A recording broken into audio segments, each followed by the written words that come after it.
কেমন আছেন সবাই? আশা করি সবাই ভালো আছেন। নতুন একটা ব্লগে আপনাদেরকে জানাই অনেক অনেক স্বাগত। আমি আসছি আমাদের বাসায়। আমার হাজব্যান্ড হচ্ছে যে বাড়িতে গেছে, তো এবার আর আমার নেওয়া যায় নাই, ও একাই গেছে। ও হচ্ছে যে একটা কাজ আছে বাড়িতে, তো এর জন্য ওর যাইতে হয়েছে। ও পরে আবার একদিন থাকবে, পরের দিন আইসা পড়বে। তো বলতেছে যে শুধু শুধু এই 1-2টা দিনের জন্য তোমার এই জার্নি করাটার দরকার নাই। আর এমনিতেও আমাদের কয়েকদিন পর আবার যাইতে হবে, আর 8-10 দিন পরে আবার যাইতে হবে, তখন আমার যাইতে হবে আর কি। তো এর জন্য পরে বলতেছি যে কয়েকদিন পর তো আবার তোমার যাইতেই হবে, এখন একবার যাবা আবার করবা, আচ্ছা আমি যাই। তো পরে ও একাই গেছে, আমাকে হচ্ছে যে আমাদের বাসায় দিয়ে গেছে আর কি। তো এখানে আগে হচ্ছে যে ভাইয়ের ফোনে অটোমেটিক চার্জ হইতেছে, এটা দেখলাম। তারপর হচ্ছে যে আজকে তো বৃহস্পতিবার, এর জন্য মা তো ঘট বদলানোর পূজা করছে, লক্ষ্মী পূজা করছে।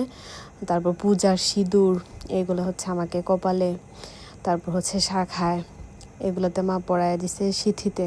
এই ব্যাপারটা আমার অনেক ভালো লাগে।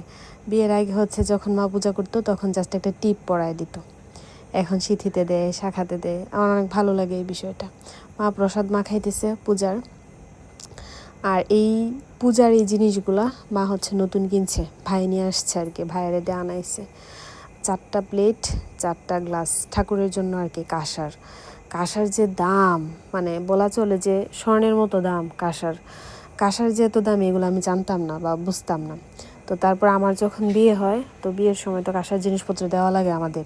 তো তখন যে জিনিসপত্র কিনছে, তখন আমি দাম শুই না, মানে আমি অবাক যে এত দাম কাঁসার জিনিসের। মানে তখন আমি প্রথম জানতে পারছি যে কাঁসার যে এত দাম, এর আগে আমি জানতাম না। যাই হোক, তো এগুলো আমি ভাইয়ের ব্লগে ভিডিওতে দেখছিলাম আর কি, ভাই যে এগুলো কিনতে গেছে। এর জন্য আজকে আইসা আগে এগুলো দেখলাম, খুব কিউট, খুব সুন্দর হয়েছে। আর এদিকে মা রান্না বান্না করতেছে, আর বর্ষারে বললাম একটু চা খাবো, দুধ চা বসাইছে। বাবু ও বাড়িতে গেছিল, আজকে আসছে। পরে হচ্ছে যে আমাদের বাড়ির আম নিয়ে আসছে, মানে বাড়িতে যে আমাদের ঘরের সামনে আমার একটা চারা গাছ আছে, আম গাছ আর কি, ওইটাতে কাঁচা মিঠা আম হয়, ওই আমগুলো আর কি নিয়ে আসছে বাবু। পরে এই যে বর্ষার যে বললাম চা করতে, এই যে চা করে দিছে, এখন চা খাবো আর কি। আর এই চা খাওয়ার একটা মজার ভিডিও আমি অলরেডি শেয়ার করছি, যেটাতে বসা হচ্ছে যে আম পাতা দিয়া আমার চায়ের কাপটা একটু পরিষ্কার করতে চাইছিল, চায়ের পাতিটাতে ছিল, পরিষ্কার করতে গিয়ে আম পাতা আমার চায়ের কাপে বসছিল একটু, ওইটা নিয়ে আমি আর বসা মজা করতেছিলাম, ওইটা আলাদা একটা ভিডিওতে দিয়েছিলাম। এখন দুপুরবেলা খাবারটা খাবো, বড়া ভাজি আছে, তারপর পাবদা মাছ আছে, সরিষা পাবদা, তারপর হচ্ছে যে তিতা করলা ভাজি, তারপর আলু ডাঁটা দিয়ে রুই মাছের ঝোল ছিল, টক ডাল ছিল, ওইগুলা দিয়ে আর কি খাইছি। খাওয়া দাওয়া করার পর এখন এই যে বের হইলাম, যাব দিদির বাসায়, আমি আর ভাই। তো এখানে দাঁড়ায় কয়টা ছবি টবি তুলছি, একটু ভিডিও করছি আর কি। পরে ভাই বলতেছে, মানে ভাই দিদির বাসায় যাবে আর কি। তো পরে আমি বললাম তাইলে আমিও যাব, নবশৈবাড়ি গিয়ে একটু দেখে আসি। পরে আমি বলছি যে তুই, মানে তাদেরকে যেন না জানায় আমি যে যাব, কাইন্ড অফ সারপ্রাইজ দিব আর কি, তাদেরকে না বলেই যাব। তো এখানে একটা দোকান থেকে হচ্ছে যে একটু আইসক্রিম, চিপস, চকলেট এগুলো নিব। তো পরে আমি নিছি, আমার কাছে হচ্ছে যে মানে খুচরা টাকা ছিল না, মানে ভাঙতি ছিল না আর কি। পরে আমি টাকা দিছি, আঙ্কেলের কাছেও ভাঙতি ছিল না, পরে টাকা ভাই দিছে।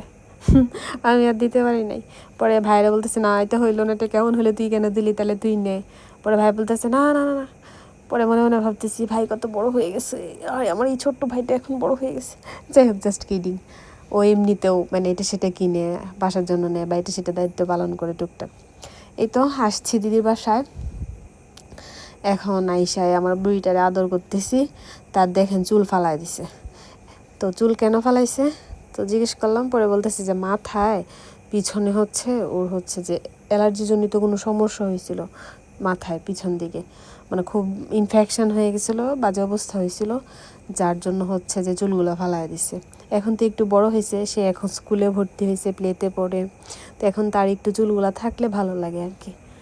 এমনিতেও চুল ছাড়াও তার কিউট লাগতেছে, কিন্তু চুলগুলো থাকলে বেশি কিউট লাগে। তো আর আমার এমনি তো আগে থেকে আমি দিদিরা বলতাম, দিদি শৈবার চুল ফালাও না, চুল থাকলে শৈবারে বেশি ভালো লাগে আর কি।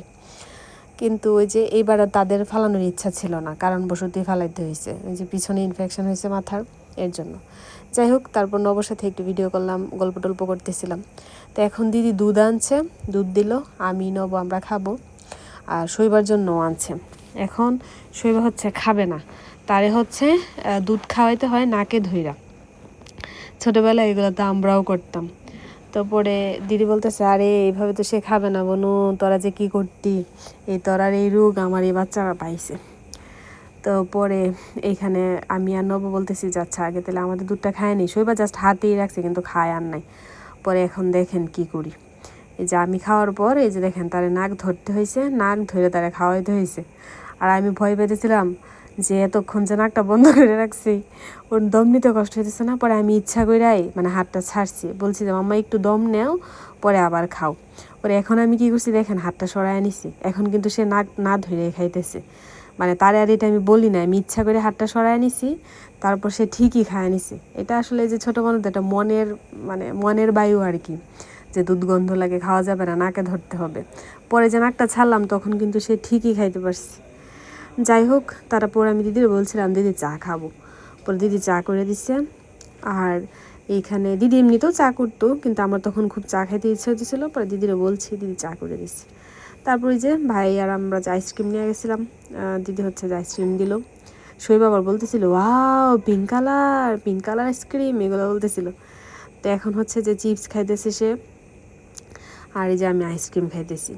আইসক্রিম কেন এত মজা, আইসক্রিম খেতে আমার এত ভালো লাগে, অনেক ভালো লাগে। আইসক্রিমের মতো ভালো আর কোনো কিছুতে লাগে না। তারপর দিদি নুডলস করলো, নুডলস খাইলাম। বাসায় আসলে আমার যে পরিমাণ খাওয়া হয়, মা গো মা, আমার ওজন কেন বাড়বে না? এখন আমি এমনি ওজন আমার অনেক বাড়ছে, আমি হচ্ছে এখন 56 কেজি। ভাই আমি আর বাড়তে চাইতেছি না, এমনি আমি চাইতেছিলাম আচ্ছা 55তেই থাকি, কিন্তু না, গতবার যখন বাসায় এসে 8-10 দিন থাকলাম তখন 1 কেজি বাড়াইয়া গেলাম। এখন না জানি কত হয়েছি। এখন আমার মানে টেনশনে আছি যে আর বাড়তে চাইতেছি না। যাই হোক, বাসায় আসলাম, ফ্রেশ হইলাম, এই জামাটা পরলাম। এই জামাটা আমি আগে বাইরে পরতাম আর কি, ফুল হাতা ছিল, অনেকদিন যাবত এখন এটা পরি না। পরে ওই দিন যে আসলাম, যাওয়ার সময় আর কি বর্ষারে বলে গেছিলাম এটা যেন হাফ হাতা করে দেয়, বাসায় এসে পরে ফেলবো। পরে এবার এসে দেখি যে আরও 1-2টা জামা দেখাই দিয়ে গেছিলাম যেন হাফ হাতা করে ফেলে। তো একটা টাইমে না আমি হাতের কাজের জামা খুব পরতাম, আমার আরও অনেকগুলো হাতের কাজের জামা আছে, অনেক পরতাম, অনেক পরছি। তো পরে এই জামাটা একদম নতুন। পরে এই জামাটা অবশ্য হাফ হাতা করে রাখছে, এই যে আয়সা হচ্ছে বললাম। আর এই যে মায়ের দিকে মিষ্টি বানায় রাখছিল, এখন আমার এনে দিল, বললো যে এই যে মিষ্টি বানায় রাখছিলাম, মিষ্টি একটু খাও। আমরা খাইছি, তোমার জন্য এদিকে রাখছি। এই যে এখন আমি আর কি মিষ্টি খাইতেছি। যাই হোক, একদিন থাকবো, প্রচুর খাওয়া হবে। এই ভিডিও পর্যন্তই, টাটা।